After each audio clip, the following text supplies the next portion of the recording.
আমি একজন মুসলমান হিসেবে যেটা ব্যক্তিগতভাবে আমি আমার জন্মদিন পালন করে থাকি না, এবং আমাদের মহামানব এবং মহামানবের অগ্রদূত হযরত মুহাম্মদ সাল্লাল্লাহু আলাইহি সাল্লাম তার প্রতি সম্মান রেখেই বলতে চাই যে এটা আমি আসলে কোনোভাবেই সাপোর্ট করি না, এবং একই সাথে এটা বলতে চাই যে এটা না করে আমরা যে যার জায়গা থেকে আমাদের হযরত মুহাম্মদ সাল্লাল্লাহু আলাইহি সাল্লামের জন্য ইবাদতে মুশকিল হয়ে তার জন্য দোয়া করতে পারি আল্লাহর দরবারে।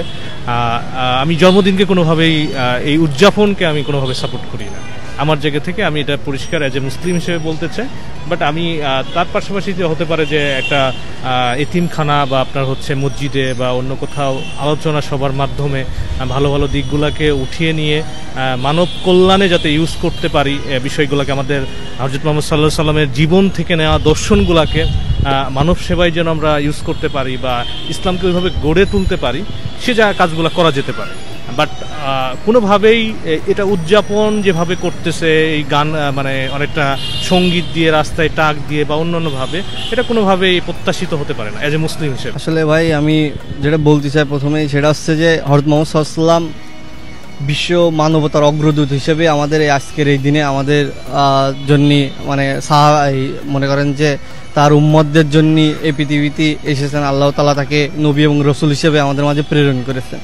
তিনি যদি না আসতো তাহলে আমাদের এই সৌভাগ্য হতো না, আমরা শেষ নবী হযরত মুহাম্মদ সাল্লাল্লাহু আলাইহি ওয়াসাল্লামের উম্মত হব। সেই দিক দিয়ে বিবেচনা করে হযরত মুহাম্মদ সাল্লাল্লাহু আলাইহি ওয়াসাল্লামের উম্মত হতে পারে অবশ্যই এই দিনটা আমাদের কাছে খুশির দিন, কিন্তু খুশির দিন হিসাবে এটা পালন করার একমাত্র অবলম্বন হচ্ছে নামাজ কালাম বা সালাত আদায় করে মুহাম্মদ সাল্লাল্লাহু আলাইহি ওয়াসাল্লামের জন্য দোয়া করা, এবং আমরা যেন তার যোগ্য উম্মত বা উত্তরসূরি হয়ে যেন আল্লাহর কাছে হিসাব সওয়াল জবাব করতে পারি, এটা আমাদের সকলে কাম্য হওয়া উচিত।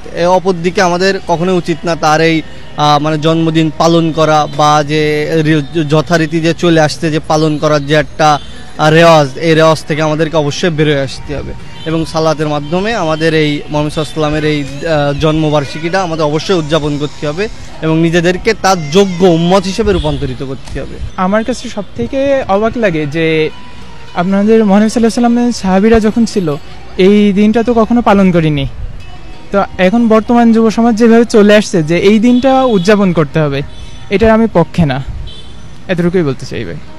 যদি প্রয়োজন হয় তা ইবাদত করতে হবে রাতের গভীরে, কেন আমাদের এই উদযাপন করতে হবে? উদযাপন তো আমাদের কালচার না। ধন্যবাদ।